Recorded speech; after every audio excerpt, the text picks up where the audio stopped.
Question: how many of you out there have at one point or another said the phrase, be right back, and for whatever reason, you were not right back? Now, whether that means 5 minutes, or by 5 hours, or by 5 days, sometimes things just don't go according to plan, you know? Or you end up getting into one thing, into the next thing, into the next thing. So, I'm going to tell you a story about the most spontaneously, like, shit turning into shit day that I can recall. And I'd like for you to join me on this journey of this tale. It's not a long one, but it's very interesting. So, that being said, if it's your first time on my channel, welcome to my channel.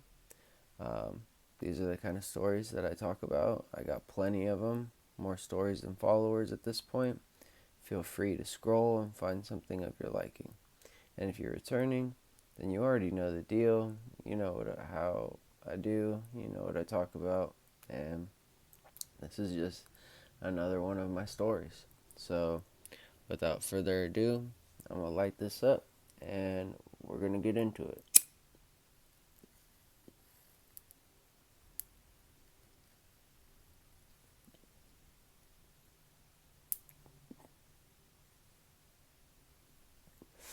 So, this takes place all the way back in 2010. So, 2010 was a pretty big year as far as events and like raves and music festivals. Like, there are some music festivals that have not had another one since 2010. I've looked it up. Um, I don't know what was so special about that year, but damn, that year was special. So, anyways, this took place on a weekend because I didn't graduate high school until 2011, right? So, this was the year prior to that. And I can remember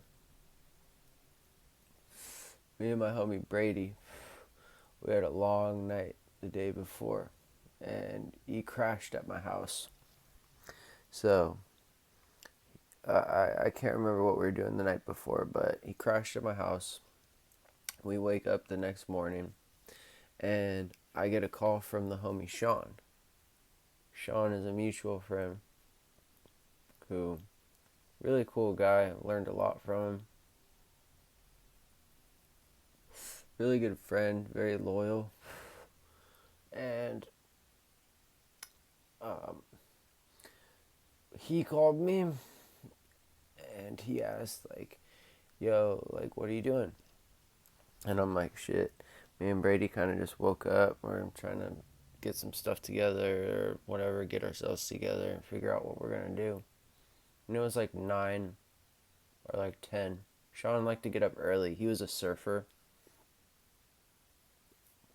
So he would be up checking like the surf report or the tide report or like something like that. Like, it wasn't uncommon for him to like meet up with you and for him to say like, oh yeah, I hit some waves at like 5 o'clock this morning. Like, he was just like that kind of a dude. So anyways, he asked us like, yo, do you want to smoke a blunt real quick? And we're like, yeah, sure, like, well. And he's like, all right, I'll come by. I was staying at these apartments where like it had hundreds of apartment units, and like he's like, all right, I'll pick you guys up on the corner. It was the corner where I met everybody when I was serving or when I would get picked up. I just like, there was a perfect little corner that I could come out of my apartment. So he's he's he's like, yeah, I'll pull up and I'll wait for you. I'll call you when I'm there. I'm like, okay, cool. So, mind you, like, me and my homie Brady, we're just getting up. Like, we haven't eaten, we haven't done anything. I don't even have socks on when I leave the house. Like, literally, I just slipped on some shoes and, like, I didn't even have anything in my pockets. And, except maybe some weed or something like that. And all of a sudden, Sean's calling us, or calling me, and he's saying, "Yo, I'm outside." So I'm like, "All right, cool." We go outside and we meet up with him in his car. He had one of the newer Honda Civics that, like, it kind of reminded me of like a Prius, the way that it like looked and everything. Like, it just had this kind of like futuristic. I think it might have been a hybrid. I think that's what it was. It was a hybrid. So, like, you know, I can just remember him having that car. Like, it was like kind of like a pretty responsible car for a younger person to have, in my opinion. So he was always driving that shit around. So we go to like a random spot that we would always go smoke, somewhere down by the beach probably, or like someplace. And all of a sudden he gets a call. And he gets a call about a rave that's going on. And a rave that's going on. And it's going on somewhere in like some canyon. And I could remember that, like, the whole thing kind of about it was that it was cheap. Like, it was really cheap. And it was just something that was kind of far. So you kind of had to bust a mission to get there. But it was a free rave, which is like damn near unheard of. Like, it's almost like hard for me to believe, but it was a free rave. Like, all you had to do was go on like eventbrite.com and print something out, or put something on your phone, and then they would scan it or whatever. So we were like, fuck it, let's go, you know? So it's just like, all of a sudden, it's me, homie Brady, Sean, and then I want to say we took one more person, because I want to say the car was full, maybe even two more people, but at least it was us three. And there were other people, like, who we found out about it from, that they were going too. But I just remember going, and like, I still have no idea exactly where this was, but it was really cool. If you know what Red Rocks amphitheater looks like in Colorado, if not, Google it. But it was this area where it was just like grass, and there were like art installations on the grass and stuff, but it was completely surrounded by these red rocks. Like, these like really really red rocks. Like, it might have been in Red Rock Canyon or some shit, honestly. Like, that's what it reminded me of. But there was a stage, and there was music and speakers and everything. I was almost thinking to myself, like, I mean, obviously they had to have a generator or something, but at the time I'm like, how the fuck are they like doing this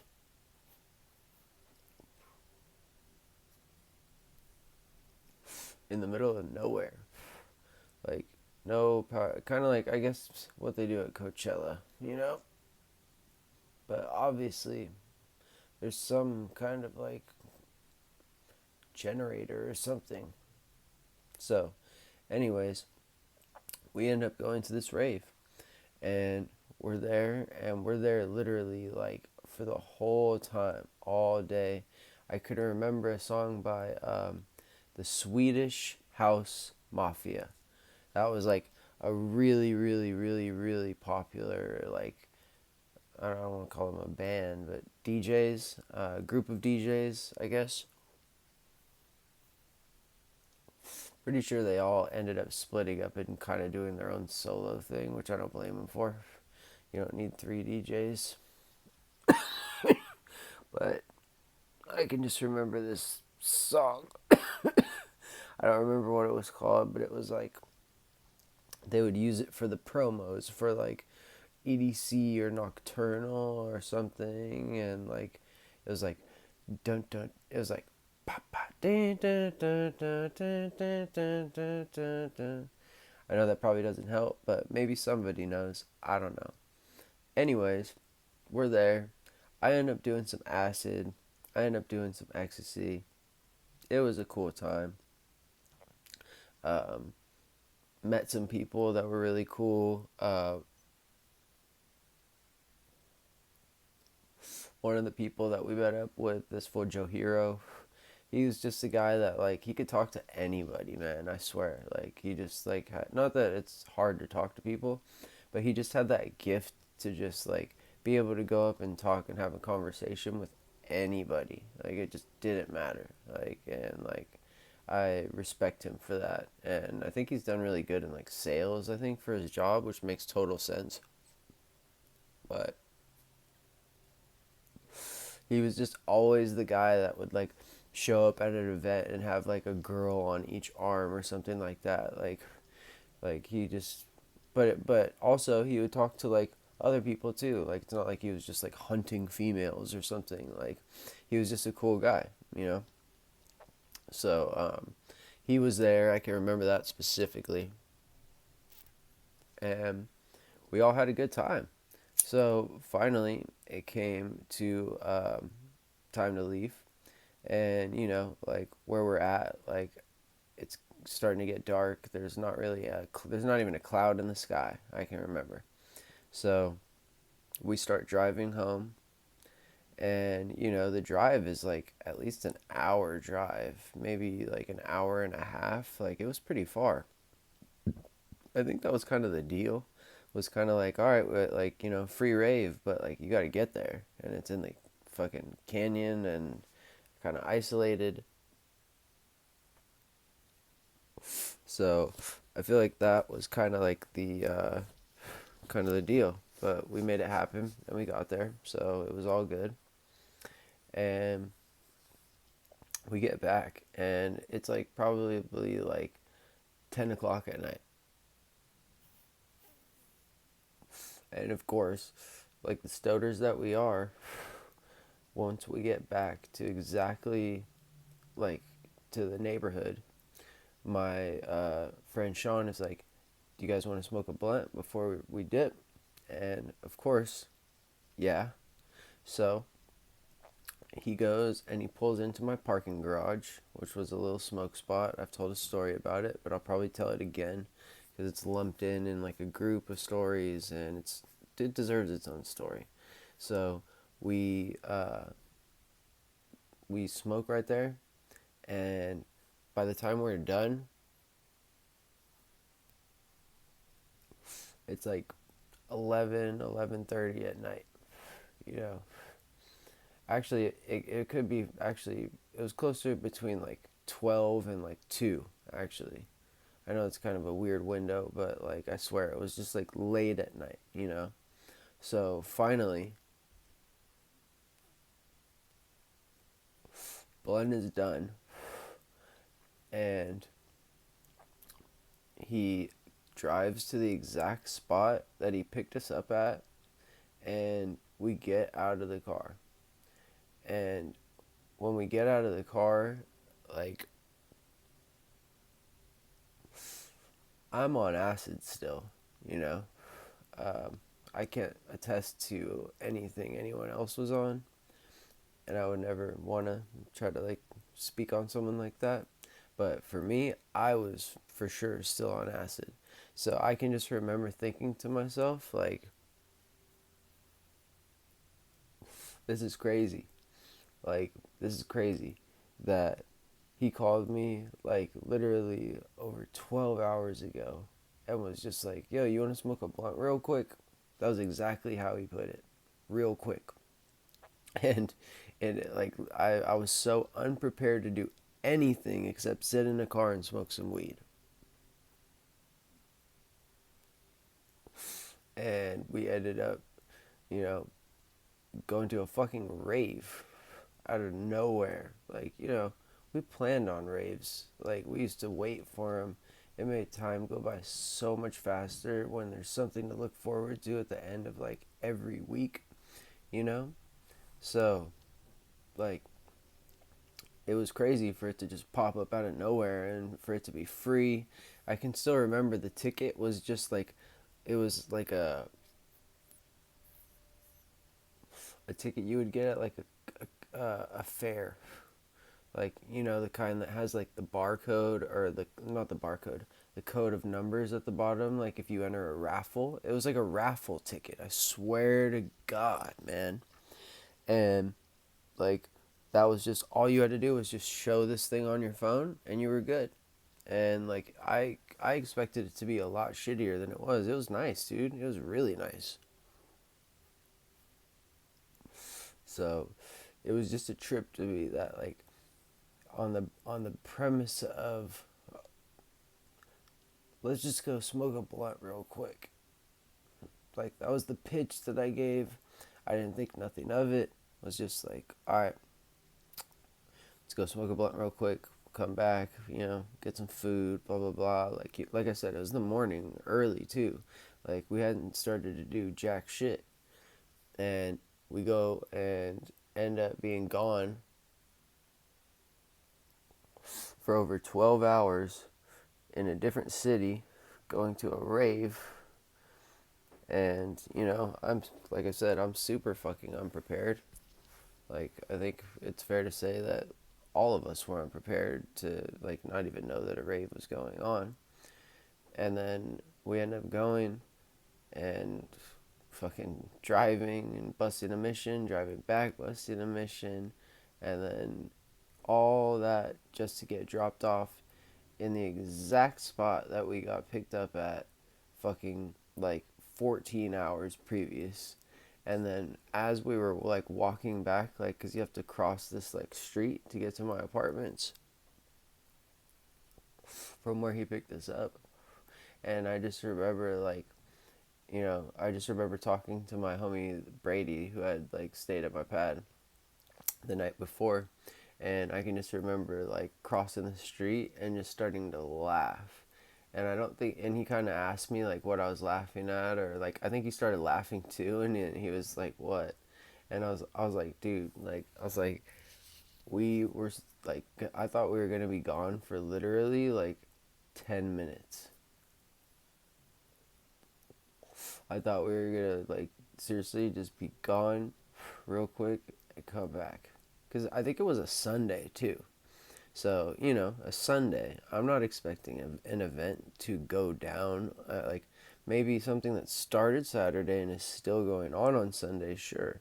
But I'm not expecting something to crack off on a Sunday.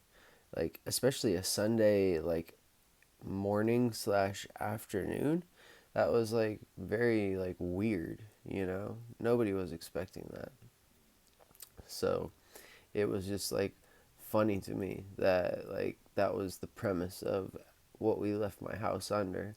And, like I said, wasn't wearing socks, just was like, just wanted to go smoke a blunt in a car and come back after a long night the previous night and end up going to a fucking rave, you know?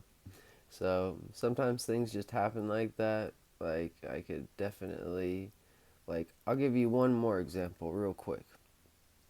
And when I was at Redondo, and I had just met up with the same person that I was with in this other situation, and he was new and like stuff. So, like, he had weed this one time after school, and we went to school right by the pier. So he was like, "Man, I got this weed, but like, do you have anything that you could roll it with?" And I can remember I didn't have anything to roll it with, and I was explaining to him while we were at the corner of fucking I want to say Diamond and PCH. There's a McDonald's right there. It's like right where like there's a bus stop and all this shit. Like there's always kids there. So we're waiting to cross the street, and I tell him, dude, like that's the beautiful thing about what I've learned about being in a place like this is sometimes people will just come up to you randomly and you don't even have to necessarily know them, and they'll be like, "Yo, I got a blunt, but I don't have any weed. Like, like is there anything that can like people would just like come at you with like scenarios like that. And I swear to God, like strike me down if I'm lying. I swear on my unborn child. I swear, like I don't need to lie. I really don't. As soon as I say that, like we're waiting at a stoplight for it to turn green for us to cross the street. Before that light can turn green, somebody comes by on a cruiser board, and they come by and they see me, and it's someone that I have like a class with, and they're like, "Yo, Stork, what up?" And I just say like, "Hey," and the guy goes, "Hey man, I got this blunt wrap, the cigars, or the Swisher. I got the Swisher, but like I don't have any bud. Like, do you know what's like anything like anybody who has any bud that's trying to like maybe throw down?" And then I just look over at my friend Brady, and I was like, "Dude, I fucking told you, man." And I was like, bro, like we're literally in that scenario right now, but like vice versa. And it worked out perfectly that I don't even remember this kid's name, what he looked like, anything, but like we just had seen each other, maybe we had a class or something. And it was as simple as that of just someone coming by, and then now all three of us are walking a couple blocks to a specific place to go smoke, where 5 minutes prior we were two separate parties that did not know how the other one or ourselves were going to like take care of our situation. So things like that would happen, and I'm just saying, it's just spontaneous, and I love shit like that. As much as I hate change and surprise and all that, like I can love the spontaneity of a place at the same time. So, anyways, I hope you guys enjoyed this story. I had fun telling it. I hope you have fun listening to it. If you listen to it, if you could please subscribe. I probably forgot to say it in the beginning. I would really appreciate it. And I hope you have a good day. Peace out. Go Birds.